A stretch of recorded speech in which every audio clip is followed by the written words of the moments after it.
I'm George Curtis. Welcome to It's Your Environment. Each week it's my privilege to bring guests that educate and sometimes entertain all of us about our environment. Our environment is awfully important to many of us. We think it's the only one we're going to get. And how we take care of it, it not only makes a big difference to us, to our families, but to future generations. And we're the caretakers of the environment. And that's why we do this show. We want your input, we want your participation, we want your knowledge, and we got great guests, and I've got one today. His name is Pat Durkin. More often than not, people say, when are you going to have Durkin on again? I was going to do it about 2 weeks ago when he had a very interesting article about the MEPS French spinners, because they go back in my point of time, and I have a history with MEPS. It was a great article. But then last week's article just removed all doubt. He made an expose of what the politicians have been doing to our natural resources, the promises they made and didn't keep. I couldn't resist. I called Pat Durkin. Welcome to the show. Thanks, George. Well, tell us just an overview of what got you started on this last article about the promises made and not kept with regard to the DNR.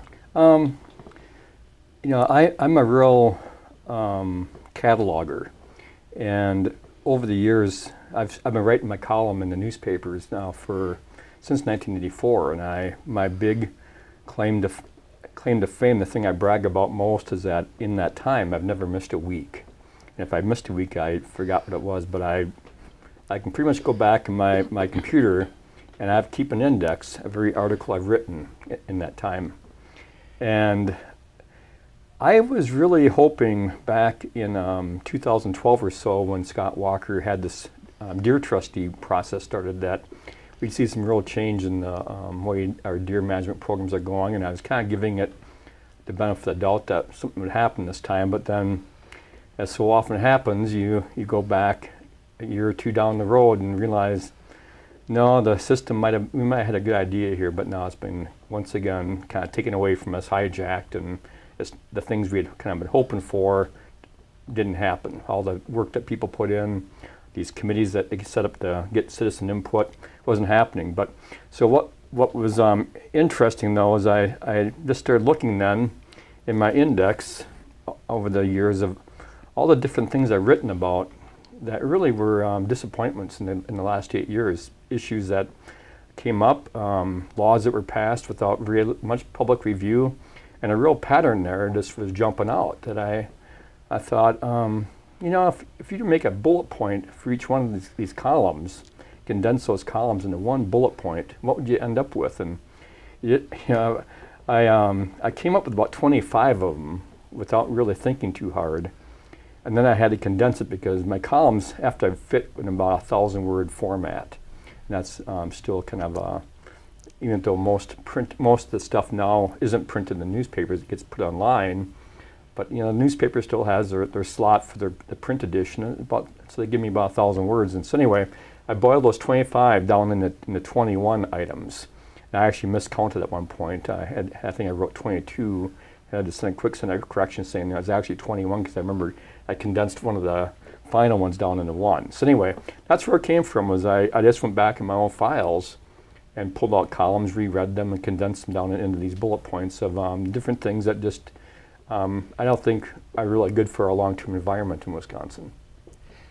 For our viewers who may have missed the article, but I bet they're going to go back and take a look at it, just run through some of the more important ones. The one because I'm an outdoor writer, the ones that jump out to me right away is the chronic wasting disease issue. Chronic wasting disease in our state. In the last 8 years, the funding for it has been cut first in half, and then if you go back 10 years, it's been cut in a quarter of what we were pouring into it. Yet at the same time, we're getting record numbers of CWD positive deer showing up. So that's one that we're putting less effort into finding CWD cases, and seeing even so the numbers going up. And correct me if I'm wrong. During Walker's watch, CWD went from one county to something like 50 counties now. Not really. It went from about there was always the biggest pocket is down in southwestern Wisconsin. Iowa County is a hotbed, and then right around there, Sauk County is not too far behind. Dane County's got a good number of it. Richland County is now starting to really go up, which is an interesting story in itself because they really didn't have much 15 years ago, but now it's really been jumping. But now you're seeing what they call sparks all across that region. And then in this past year, we found hunters shot 2 deer up in the Rhinelander area that tested positive. And then the other day, it was found up in right across the river in Merrimack, across from Merrimack County into Dickinson County up in the UP. And we've also found it in Adams County, Juneau County, and so there's quite a few counties now. But yeah, it really has.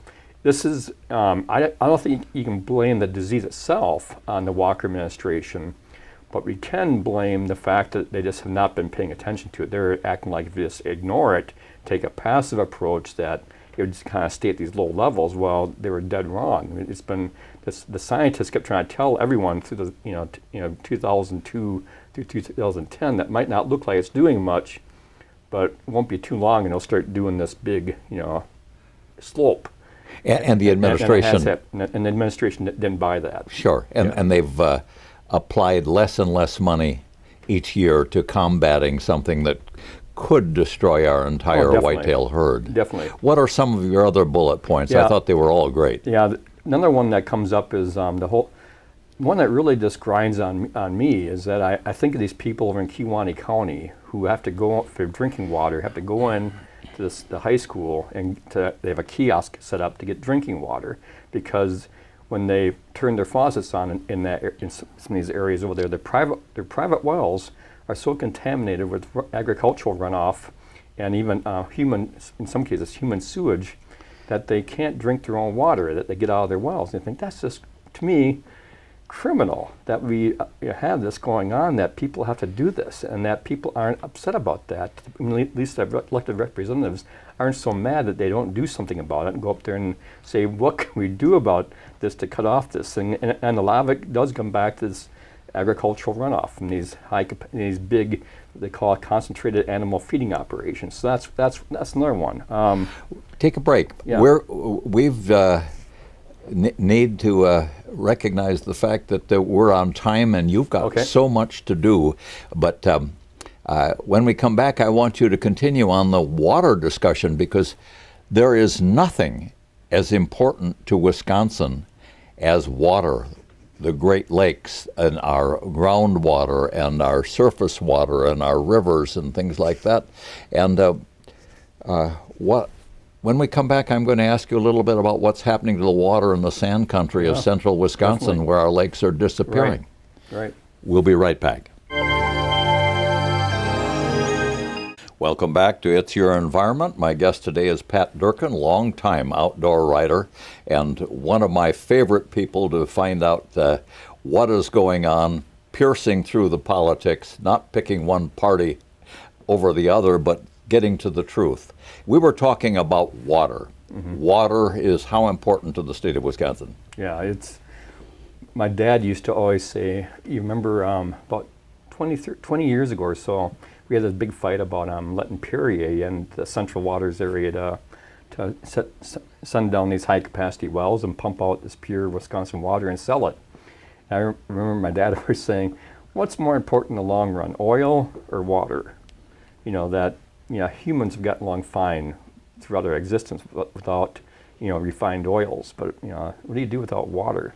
So anyway, that's one that really, I think it's one of the reasons that the picture I picked for this week's column about these 21 points of basically abuses of the public trust. I used the one from Long Lake over in Washara County because it really told the story. I'm not a photographer, but I thought that picture said so much. We just had this long lake, and you see a pier in the picture far away from the water's edge. You see a boat landing that goes down to basically nothing. It just drops off in the cattails. And we have some really good research going on, and was going on over at UW Stevens Point, about the impact of high capacity wells in that region, the Central Sands. And yeah, not everything can be attributed to high capacity wells, but I think at least we had a system for a while there where the Department of Natural Resources could regulate how much water is being pumped out, and they had to take into account, the courts ruled, all the wells out there. They couldn't just keep letting people pump water out without, basically figuring out how much is coming out of there. Well, then the current administration and the Attorney General basically said the DNR cannot regulate that. So that opened up to this, you pump all you can get. And I often wonder too, I'm not a lawyer, but I've often wondered, are these not public waters? And if they are public waters, shouldn't these companies at least be paying for what they pump out of there then? But anyway, that was just one bullet point. But I had a column, about 3 years ago, where I drove over to that area, knocked on some doors, got to meet people who bought these really nice lakeshore properties on Long Lake and a lot of little lakes around there. And their property values just tanked when the water started disappearing, and they had these nice pictures on their walls of bass. And I think when I wrote the column originally, I think I had a picture when the guys emailed me of a nice bass he'd caught out in that lake. He said, there's no water enough out there to sustain bass like that anymore. So these are real people who basically sunk their life savings into this retirement area, retirement property, and now they can't reach the water because the water's been so sucked down in that area. Water is the most coveted thing in the world. The difference between Wisconsin, some of the things that are happening in California, they're already ahead of us in destroying their water table, and then you move to desert countries, the difference is water. And many countries are coveting our lakes, the Great Lakes especially, and that's why we had a Great Lakes Compact with 4 or 5 states and a couple of Canadian provinces to protect the water. Of course, people are already cheating on that compact by pumping water to this new Foxconn and things like that. I think people better keep an eye on their water, or we could be a desert. Yeah.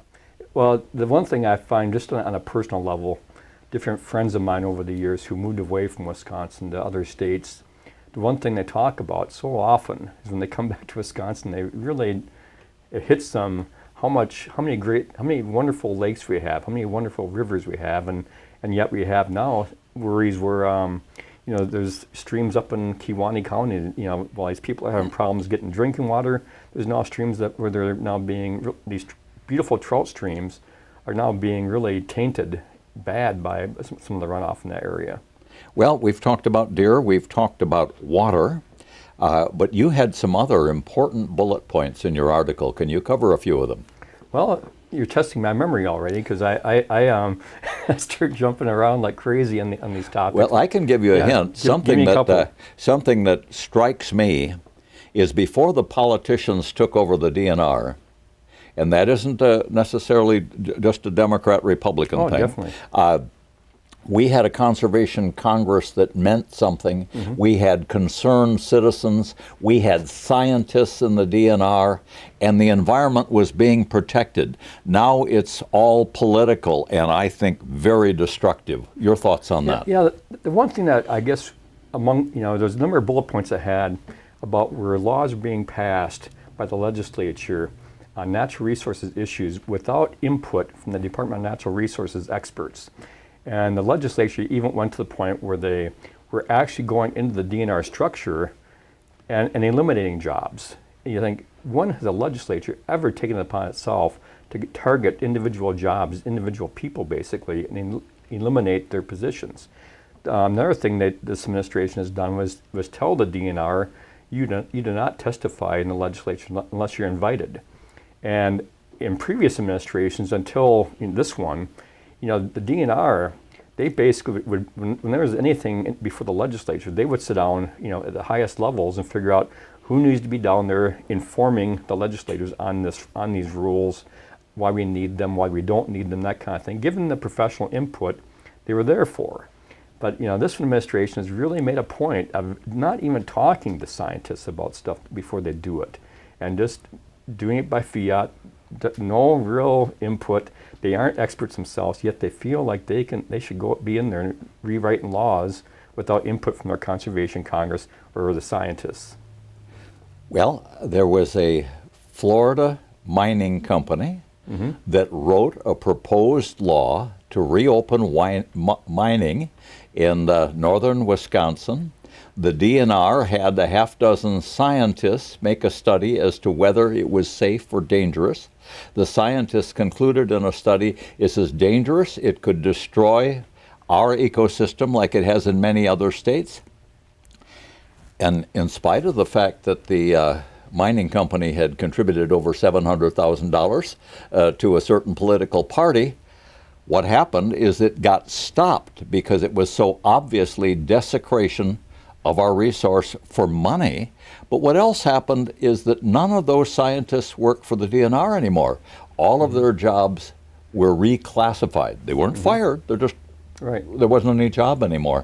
What can be more political than that? Yeah, it's pretty bold, pretty, and to me, I can't understand how we can do that. But I like to think, though, that the optimist in me is that this is why we have the media. This is why we have reporters like me that go and talk to people, report this information, and then ultimately, though, it ends up being, I think, back to the voters. If this matters to you, you have to vote and let these politicians know.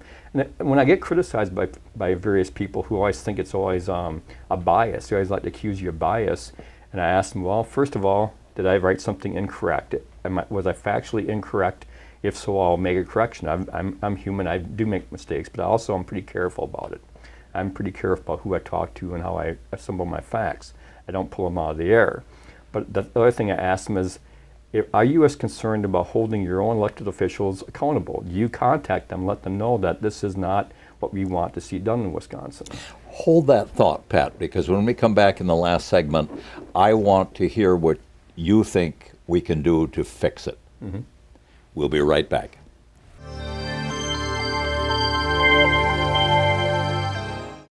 We're back. I'm George Curtis. My guest is Pat Durkin, an outdoor writer who has been studying our environment and respecting it for a long time. We're both very concerned. We either have gray hair or a shortage of hair. I suspect the environment is a lot more important to our children and our grandchildren and other people's grandchildren than it is to us. Yet I know it's important to you and me. What can we do to reverse this trend in the state of Wisconsin to destroy or allow the destruction of our great environment largely for money? I really, the one thing I appreciate so much about the way I was brought up and the way I've tried to be aware of issues in the state is that I really do believe ultimately in democracy, that that we tend to get what we deserve in democracies. And so therefore, I also look at life and I think it's not, what we have right now isn't ours really. It's just our turn to take care of it. A good friend of mine, Doug Durkin, in Richland County always says that. And I thought, what a great way to look at this is that we're only here for a short while in the big scheme of things. And therefore, while we're here, I think we have to take care of things as best we can. And that means when it comes to, when we see degradations going on, we see people not representing our best interests, the one thing we can do in this society is to vote and get our friends to vote and get our neighbors to vote and let people know our thoughts on these things and not do it. The thing that's, I think, sad these days is how vicious things get when people don't agree with each other. And I still go back to a time when, again, my father would say things like, watch these two lawyers in court. We were in a court case one time. He says, they'll go back and forth like they hate each other. They are just, if they're good, they'll tear into each other all day long today. But at the end of the day, when the court makes its rulings, they'll go across the street to that bar over there and have a drink and go home and be happy. And I always think that's how it should be. Politics should be fun. I took politics as a political minor when I was a political science minor in college, because I always thought it's something I think helps me in my reporting too, to have some awareness of this stuff. So I look at those kind of things as these are issues, these are important issues, but we shouldn't be so crappy with each other where it ends up being just a real ugly fight, like you see so often in these political campaigns and these ads we see on TV today. I think no, these are choices we make, and if you don't like the way something's going, well, then contact your lawmakers. Make the phone calls, and don't just sign petitions. Petitions don't really have any impact on anyone, because anyone can sign a petition. But to write a letter, to write an email, to make a phone call, those are the kind of things that people in elected office pay attention to. It reminds me of a guy I used to know at the Milwaukee Journal years ago, Ron Lays. He was the outdoor editor down there, and he used to always say back in the days when everybody bought newspapers and everybody read newspapers that you could change newspaper policy with 4 letters to the editor.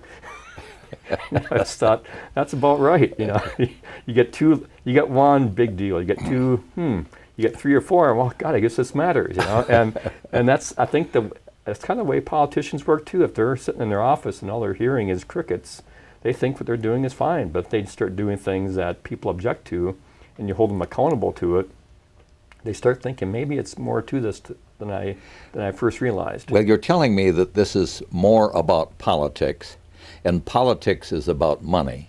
Politicians can only be elected if they get financial support. And so the policy, unless the citizens stop it, is likely to be a policy that benefits the contributors. And the contributors are largely big corporations, people who want to expand, who want to build, who want to establish things in wetlands without paying the penalty for it, and things like that. So we've got to follow the money, but at the same time, you and I aren't saying that it's just one party.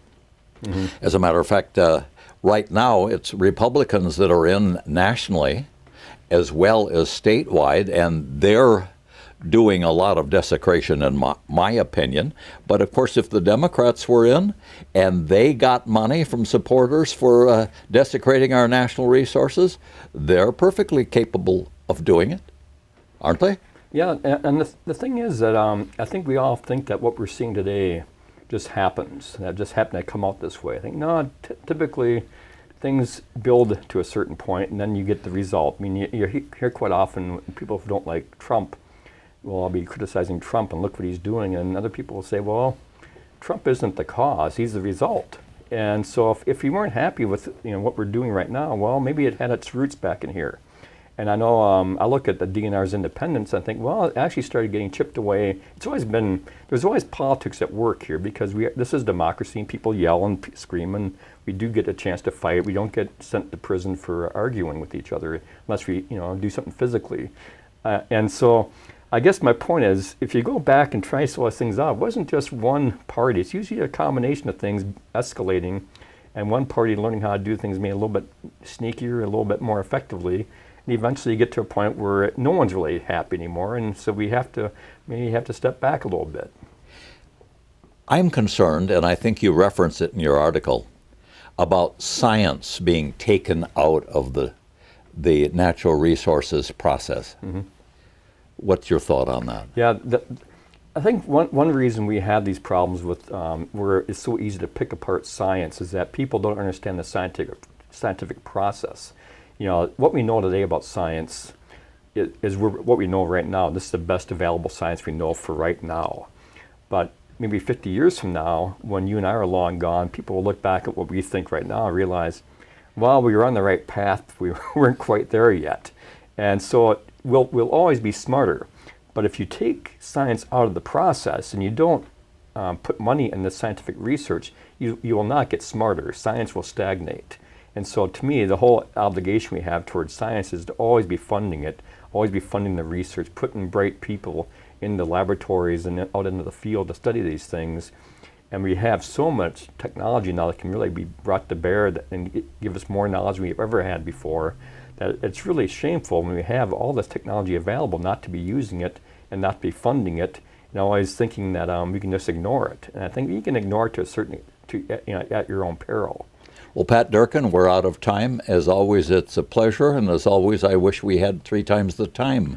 You bet. I appreciate you being on the show, and so does the public. More often than any other guest, people stop me in the store and say, when are you going to have Durkin on again? Well, that's nice to hear. I appreciate that. Often and early. Thank you for being here. Thank you. And thank you, ladies and gentlemen.